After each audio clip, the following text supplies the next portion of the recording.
Welcome back, y'all. Okay, you've seen how I cut a deer up. I have, I believe it's a video. I don't know if it's on this one or the other channel, but I'm going to show you how. Now we have a deer carcass. We've skinned it. I have that video. I'll put the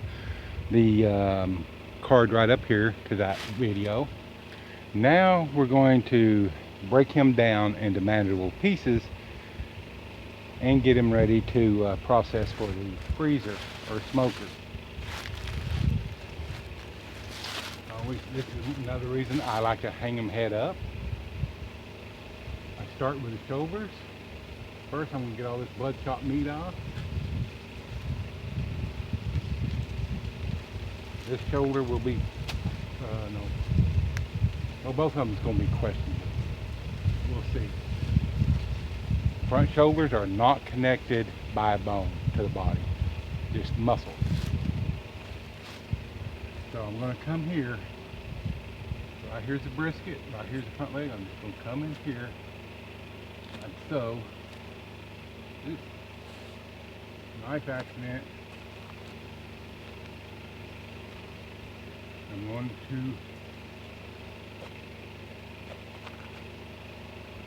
remove that front shoulder.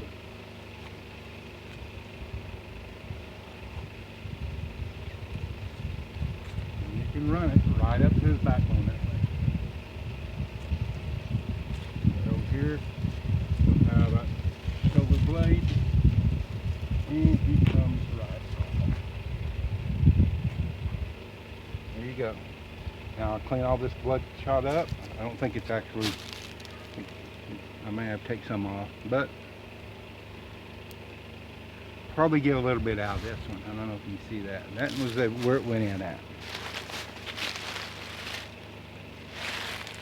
Don't know how much I'll get off that one. Go to the other side. I'm going to do the same thing. I don't know if I can do this left-handed or not. I'll do it right. Okay, going to pull our leg apart. Watch our knife. And it's going right upside the brisket, or the ribs. Yeah, this is maybe.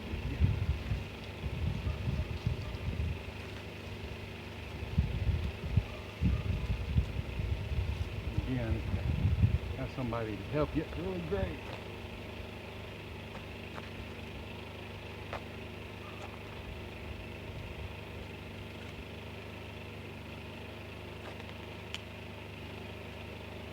Okay, here's the shoulder blade.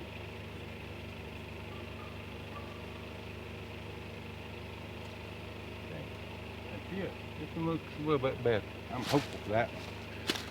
For the people who say, there ain't enough meat on the front shoulder, I throw it away, you're freaking morons, okay? You take this, I cut this bone here, I say the hocks. Most people grind them. I did till last year. Then I found a recipe where you can put the hocks in crock pot with some beef broth or beef stock, whatever. Put your seasonings on that. Put you some carrots and potatoes if you like that thing. Let that crock pot run for about 4, 5, 6 hours, depending on how high you got it. The meat will fall off the bone of the hocks.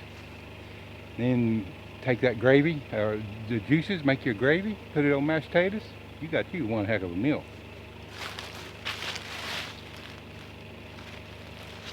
I don't grind my hocks no more to save. Okay. Now we're going to get the tenderloins off. I thought it was stunk. We're going to start way up here and go down along the backbone. I like to start high and just work my way down. I'm sliding it. A fillet knife works good for this. I'm sliding that knife up against the backbone and just coming on down.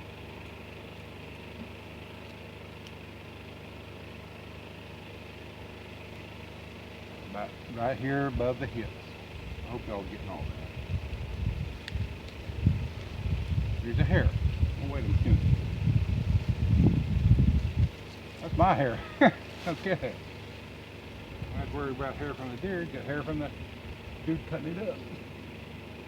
Okay, and again, you're going to run your hand down here and kind of feel where the ribs start.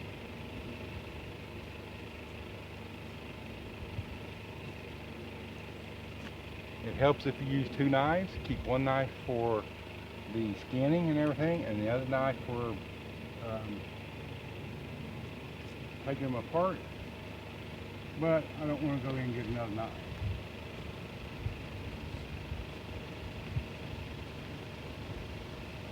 So, and the day is getting short, and I want to go bow hunting. Okay, again, I'm just running this knife blade down along top of the ribs now. It's kind of like a little shelf right there.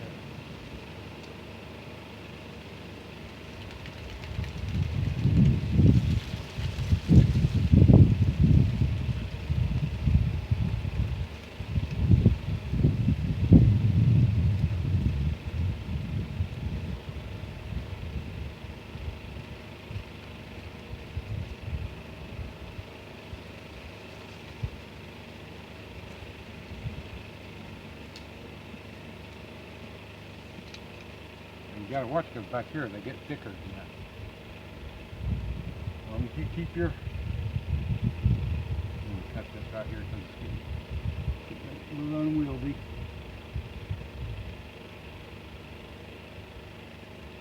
Some of this is just rib meat,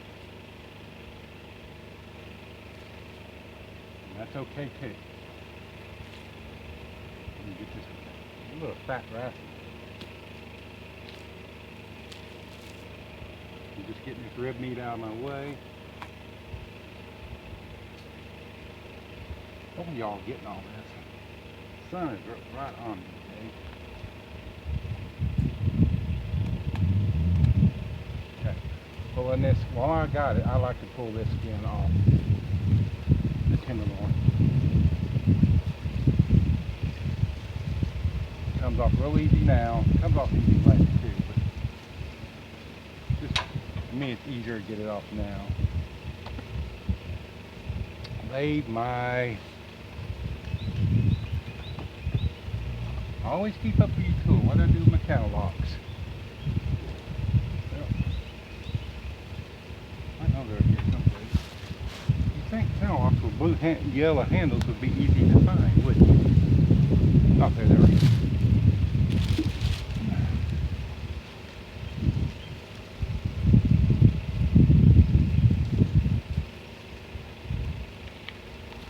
And that meat's cold. Now the possums will be having a good time tonight, so will the little pups. Okay. If I show you what I was talking about earlier when I said the tenderloin gets a little thicker down there.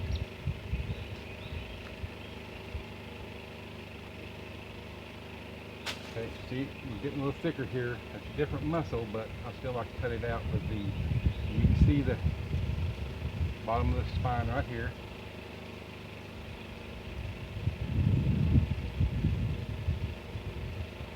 Still going along the top of the ribs here.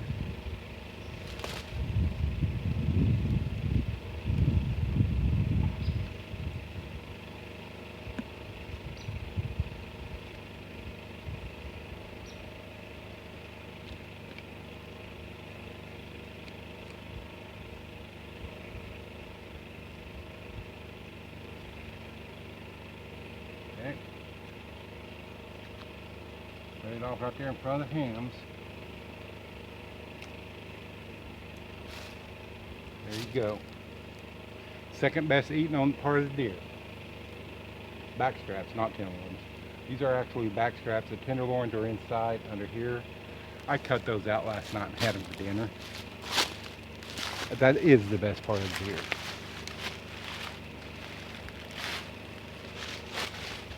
Okay. Do the same thing on the other side. This neck meat up here, I will use it for ground. I'll get that off later.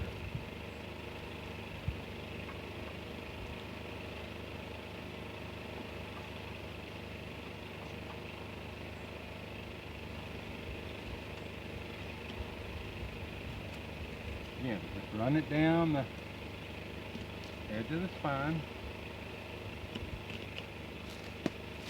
And we're going to come up here.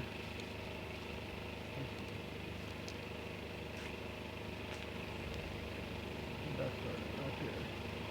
Come on now, work with me. Ain't got no legs now.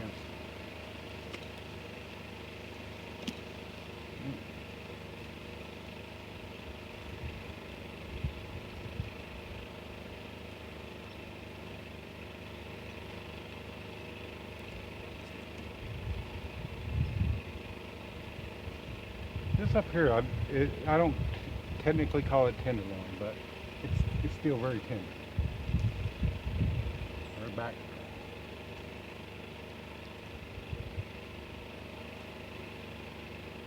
I use the word tenderloin usually interchangeably, and I don't care because it doesn't matter when I'm eating. Okay, cut a little ways.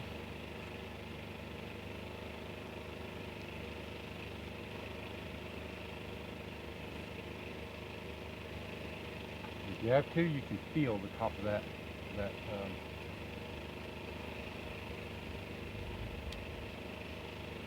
you can feel the top of that rib cage. Knife getting a little dull now. Well, I usually use two. I bet it'll last till I get these cut off. Okay. I cut pretty close to the bone. I don't like to waste this meat right here.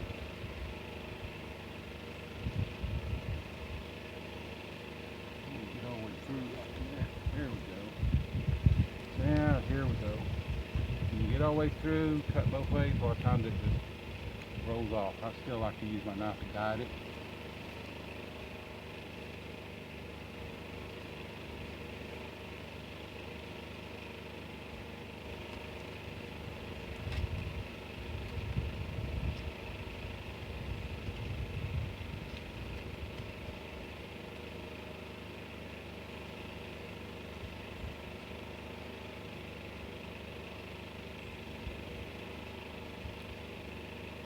Now, you notice I didn't pull this off this time. You can do it after you're done. I just like to full hand. Comes off pretty easy.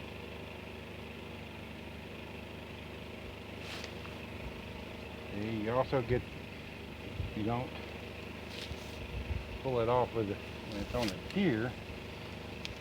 And this part here is that part right in here. So that's a good piece of meat also. Oh, dang, I'm gonna keep on, I fall.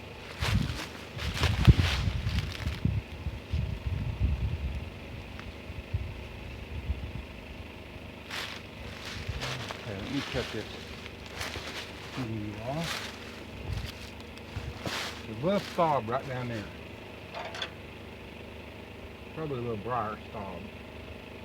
Briars hate me as much as I hate them. You watch my channel, you know that. Okay. Good.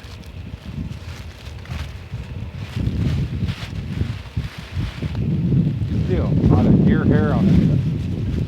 Okay, now we're going to come to the hindquarters.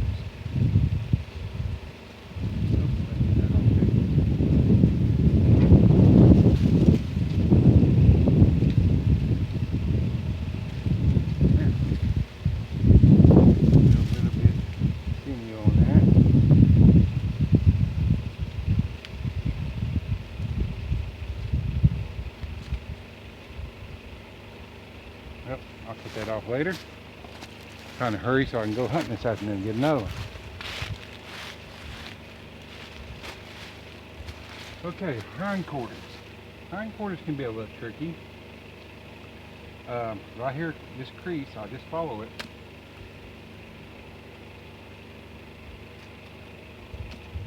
There's a ball joint right in here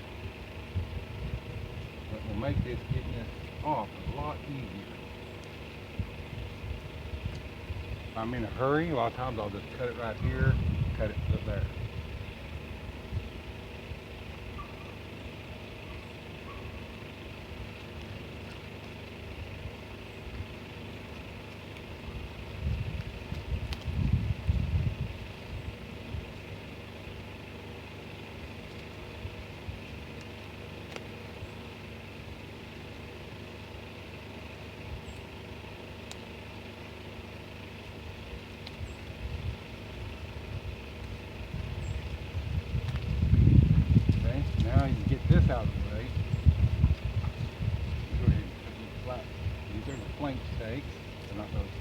here because there's not much there. I do ground these. You want to make fajitas, that's where traditionally your fajita would come from, is a flank steak. Okay, now we can see in here a little bit better. Okay. We're cutting on the bottom of the spine, between the spine and the ham, looking for that ball joint. I'm just going to follow it back around here to the tailbone.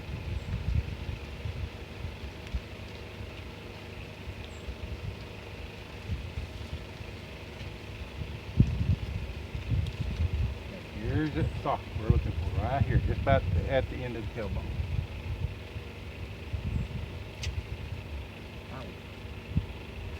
Trying to do this. If you'll just follow that socket around, that cartilage cuts real easy. But you got to get it just right.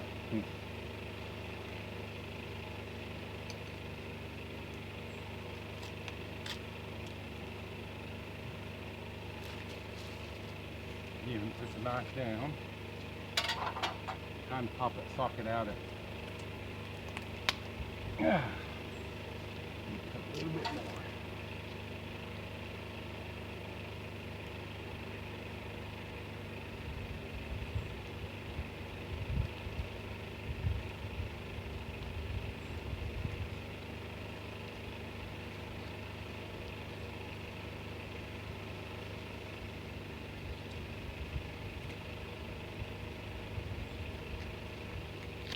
There it goes.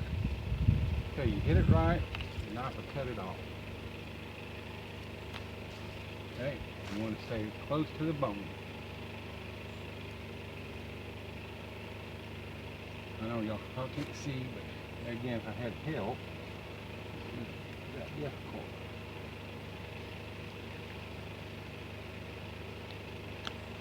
Close to the bone. Close to the bone. Just work your way towards the tailbone and get all that off.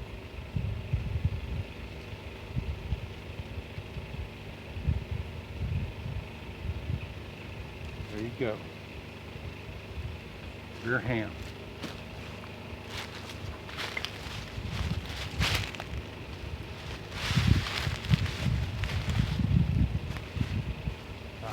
This one, same way. Now we did leave a little meat here, and that's fine. It will come off too. So it'll come back here. Go between the spine and the hip bone. Right here's this hip bone. Say spine is meant between hip bone. Down to the socket.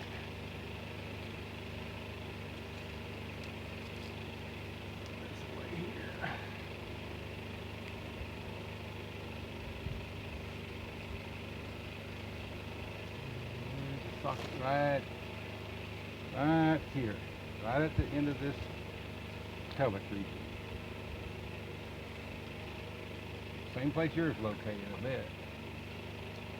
With your alien.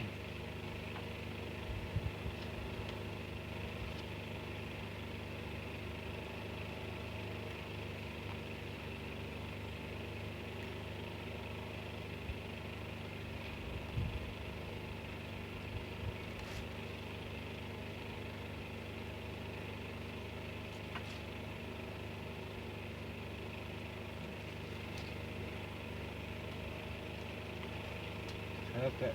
I'm cutting around that socket right now. If you do, it makes it a lot easier to get to.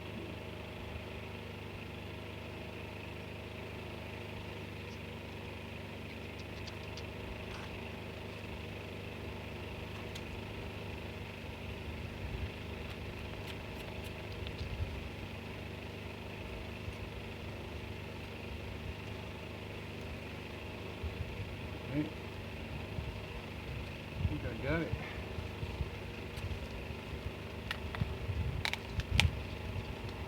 Once you get it popped out of there, like I said, your knife has it pretty good once it pops out of there. And I'm just going to drop it. See it?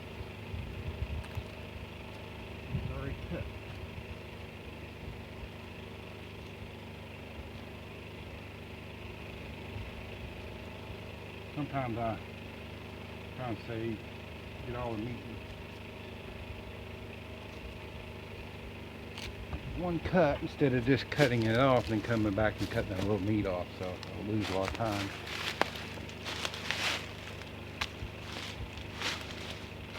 Okay, there you have it. But for all practical purposes, that deer is broke off. Now I will come back and get the meat like right here. All this stuff to make that's just pelvis right there. We don't want that. So I'll get this meat here, get all I can for my hamburger. Cut it off the neck, cut what I can off the ribs. You know, a lot of people don't like to cut the meat off ribs because it's got a lot of sinew and stuff, and they don't want to cut it out. You know, that's fine. It's your deer. I just think it's a waste. Probably shouldn't be hunting if you're going to waste a bunch of stuff like that. Now, I do have dogs that eat that. And that's fine too. They got to eat too. So that's it, folks. That's how you quarter and take your deer apart. I hope y'all get one. And this is basically pretty much the way you'll do a hog. Lots of things like that. So